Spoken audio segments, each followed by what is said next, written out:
good day. So now we are going to discuss the security education, training and awareness, or in short, SETA program.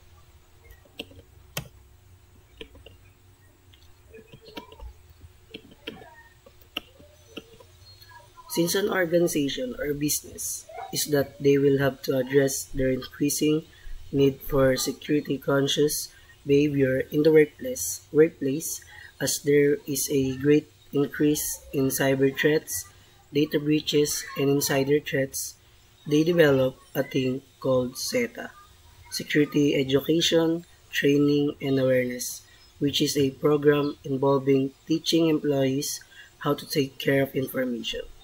It includes three elements: education on what the theory of security is or learning security basics, training, a hands-on practice in carrying out security-related work, and awareness, reminders or notifications concerning a person's attention to security.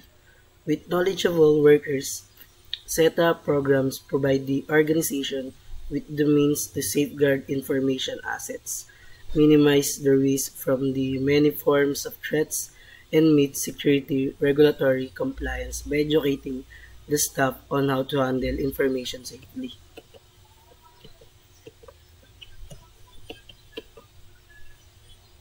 Security education would therefore teach or provide the basics of information security, as not everyone within the company needs a full degree in security.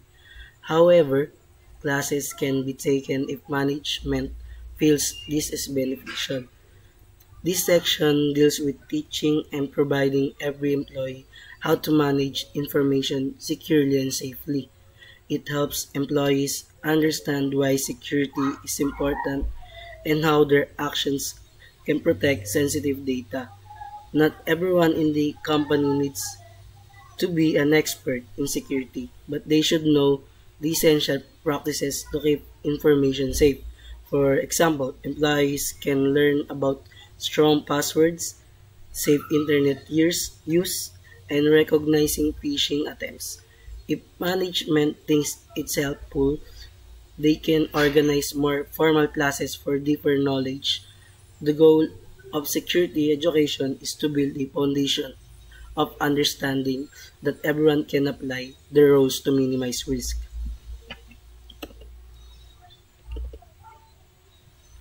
The security training provided to employees must prepare them to do their job in a secure manner. It focuses on teaching employees how to perform their specific roles without causing security risk. This can include lessons on safely handling customer data, protecting company systems, or identifying potential cyber attacks. The training can be tailored to the organization's needs or outsourced to experts. It could be customized for an organization or an outsourced one that falls towards practical hands-on training to prevent security mistakes. By equipping employees with these skills, the company reduces the chances of security breaches caused by errors or lack of knowledge. This would be the section that deals with keeping security in minds of employees on a daily basis. These programs remind employees daily about the importance of staying secure. The awareness programs are most often simple, such as reminders through posters or screensavers of security tips. So for example, companies might use posters, emails, or screensavers with tips like lock your computer when leaving your desk. So these small reminders encourage employees to stay vigilant and adopt good habits. These reminders are affordable and effective when supported by management's commitment, so a good program does not have to be expensive but must be supported by management.